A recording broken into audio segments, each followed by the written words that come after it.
Jumpa lagi dengan saya di video pembelajaran IPS. Baik, anak-anak, saya pada kali ini akan membahas tentang 3 hal. Yang pertama, materi tentang organisasi dunia. Itu yang kita bahas nanti hanya WHO, UNICEF, dan UNESCO. Lalu untuk yang kedua, saya akan membahas tentang jenis-jenis simpanan pada koperasi. Ya, juga ada 3, yaitu simpanan pokok, simpanan wajib, dan simpanan sukarela.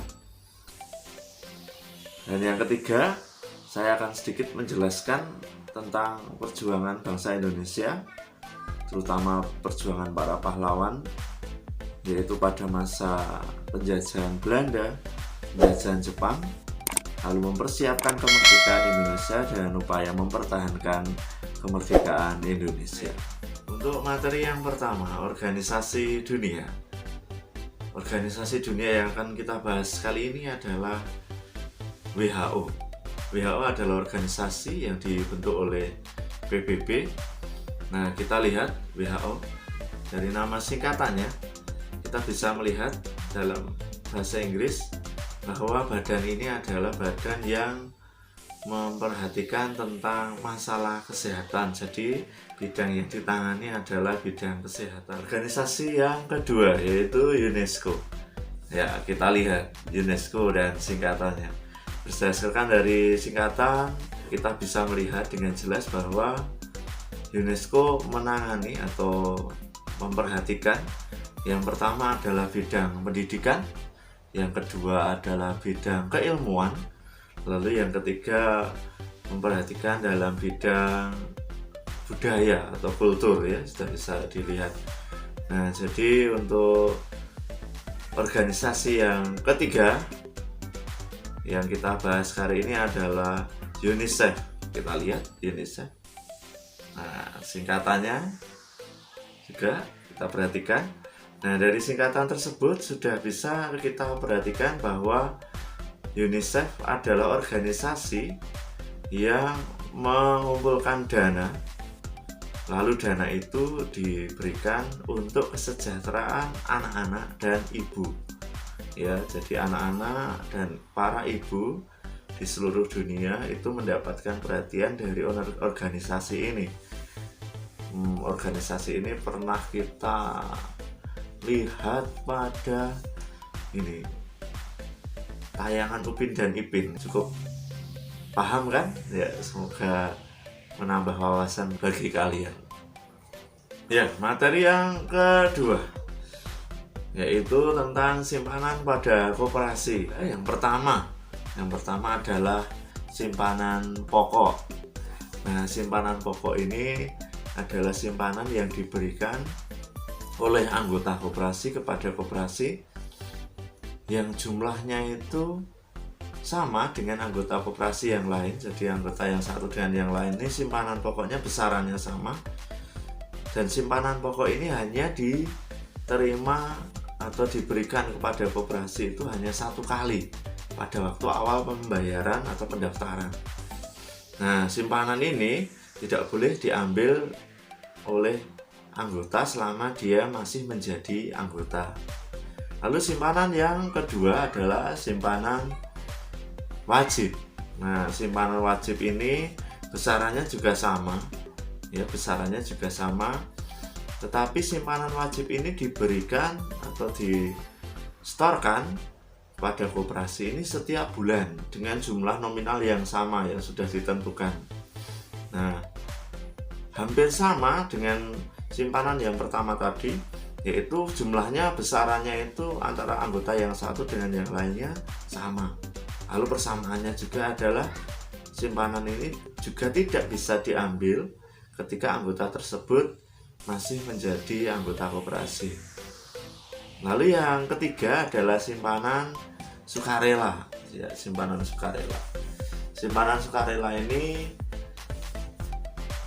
kalau menurut saya bisa dikatakan mirip tabungan, ya.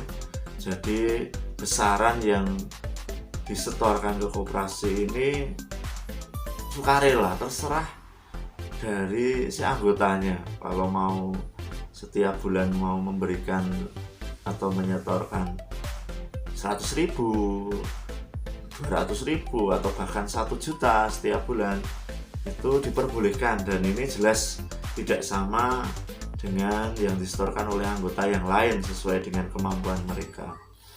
Nah, untuk yang simpanan sukarela ini bisa diambil sewaktu-waktu.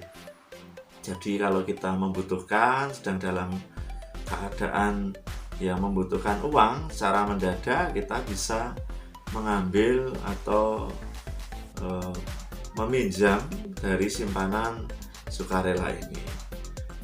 Demikian untuk penjelasan tentang simpanan pada koperasi. Baik, materi yang ketiga, yang terakhir, yaitu penjajahan di Indonesia. Nah, pada saat penjajahan Belanda, pada awalnya Belanda ke Indonesia sebenarnya hanya ingin berjualan atau berdagang, membeli, ya, terutama membeli.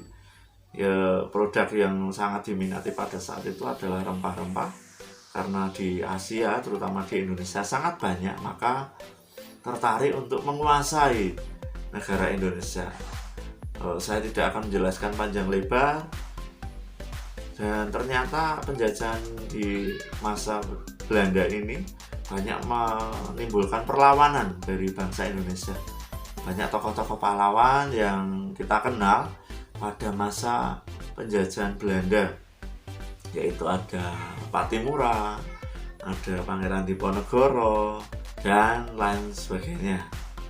Nah, pada penjajahan Belanda ada yang dinamakan kerja paksa. Ya, pada saat itu rakyat Indonesia dipaksa untuk bekerja dan hasilnya untuk diserahkan kepada pemerintah Belanda. Nah, kerja paksa di masa Belanda ini dinamakan dengan kerja rodi, ya, berbeda dengan pada masa penjajahan Jepang. Nah, ketika Belanda sudah diusir dari Indonesia, diusirnya pada saat itu karena ada kedatangan tentara Jepang ke Indonesia. Nah, ketika tentara Jepang datang ke Indonesia, Belanda diusir oleh tentara Jepang, maka bergantilah kita dijajah oleh tentara Jepang. Nah, pada awalnya bangsa Indonesia sangat suka dengan kedatangan negara Jepang karena dianggap sebagai penyelamat, ya, penyelamat karena berhasil mengusir tentara Belanda. Ternyata kenyataannya tidak seperti itu. Bahkan kita lebih menderita ketika dijajah oleh penjajahan Jepang. Nah, pada perlawanan di penjajahan Jepang ini juga cukup banyak terjadi. Pemerintahan Jepang ini di Indonesia, ketika ada pemberontakan, hukuman mati diadakan di halaman, di tempat yang luas supaya bisa dilihat oleh banyak orang. Contoh pahlawan yang meninggal pada saat penjajahan Jepang, salah satunya adalah Sudanso Suprihadi, yaitu perlawanan tentara peta di Blitar. Ya, masih banyak contoh-contoh pahlawan yang lain yang sampai gugur untuk memperjuangkan kemerdekaan Indonesia. Lalu pada saat persiapan kemerdekaan Indonesia sudah saya jelaskan dulu, ada beberapa tokoh yang terkenal, ada Sayuti Mele, ada Ahmad Subarjo, ada Soekarno, Muhammad Hatta, lalu Sultan Syahrir sebagai golongan muda, ya, semoga Anda masih mengingatnya.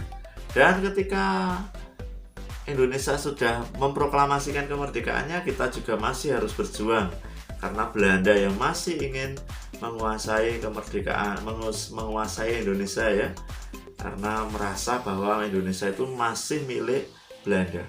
Pada masa mempertahankan kemerdekaan Indonesia banyak peristiwa, ada Bandung Lautan Api, lalu Palagan Ambarawa, lalu ada di Medan, pertempuran Medan Area, ya, sudah pernah kita bahas.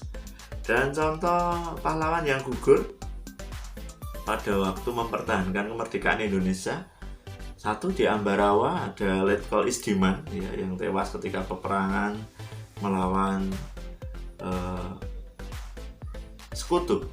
Lalu yang berikutnya ada Dr. Karyadi yang namanya sekarang dikenang menjadi sebuah nama rumah sakit di Semarang, itu juga pada masa mempertahankan kemerdekaan Indonesia. Demikian untuk materi perjuangan rakyat Indonesia pada masa penjajahan sampai Indonesia benar-benar merdeka. Ya, terima kasih. Sampai jumpa. Semoga untuk pelaksanaan PAT kalian mendapatkan nilai yang memuaskan dan kalian bisa sukses untuk perjalanan kalian selanjutnya. Terima kasih. Sampai jumpa untuk video pembelajaran berikutnya.